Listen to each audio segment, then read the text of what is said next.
undetected ene.sys error is a very common Vanguard issue. Don't worry, this one is fixable. I'll explain it simply and then give you clear step-by-step fixes. What is ene.sys and why Valorant blocks it? ene.sys is a driver from ene technology. It usually comes with RGB software, ASUS Aura Sync MSI Mystic Light, Gigabyte RGB Fusion, motherboard utilities, old hardware monitoring tools. Riot Vanguard blocks it because some versions of ene.sys can be exploited like a kernel-level cheat.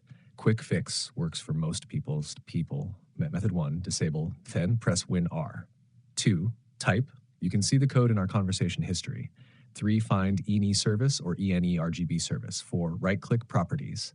5, set startup type disabled. 6, click stop. 7, restart PC. 8, launch Valorant. If Valorant opens, done. Permanent fix recommended. Method 2, rename ene.sys, best solution. 1, go to. You can see the code in our conversation history. 2, find ene.sys. 3, right-click, rename.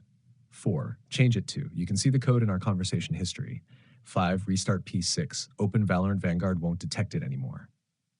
If you use RGB software, important. If you need RGB lighting, do this instead. Method 3, update RGB/SLIT motherboard software. Update ASUS Armory Crate, MSI Dragon Center, Gigabyte Control Center, or uninstall RGB software completely.